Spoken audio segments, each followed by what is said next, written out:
bien la música yo veo tu sombra en cada canción. Naiipit sa dalawang nagbabanggaang bato. Pareho mong anak si Lucy at si Fedra. Napakahirap talaga ng sitwasyon mo ngayon. Anong gagawin mo? Isang bagay na makakawasak ng damdamin ko. Pero kailangan ko. Ang hiling ko lang ay patnubayan ako ng Diyos.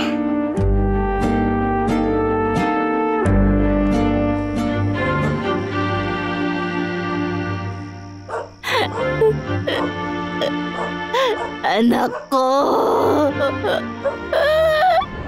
Hindi ko man alam ang dahilan at hindi ko may paliwanag kung bakit malapit kayo sa akin. Binibigyan niyo ako ng kumpiyansa. Anak! Aking Fernando Jose!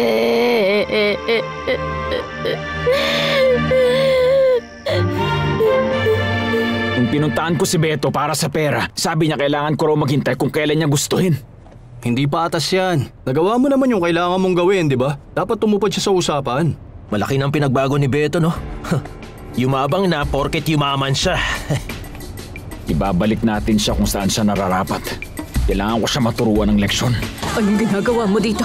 Lumabas ka sa kwarto ko! Umalis ka na rito ngayon din! Ito lang ang hiling ko. Gawin mo alang-alang kay Alfredo. Kadalasan talagang sinisira ng pera ang pag-iisip at pagkatao. Lalo na kapag mana na ang pinag-uusapan. Ang hirap paniwalaan may mga ganyang pangyayari. Para sa akin, mas importante ang pag-ibig. Tingin ko hindi ka dapat magpakita kay Fernando kasi na pinupuntahan mo ang anak mo. Sobrang saya ko talaga. Nung binuhat ko ang anak ko, ang mahal kong si Erica sa mga bisig ko. Maawa ka! Huwag mong gawin to! Isa tong kalokohan! Walang sino man na may karapatang ipagkait sa isang ina ang makasama ang anak niya. Inagaw mo ang asawa ni Rosalinda at lahat-lahat ng mga pag-aari niya at pati ng ari ng anak niya. Lakas naman loob mong siraan ako! Isa kang duwag! Rosalinda ay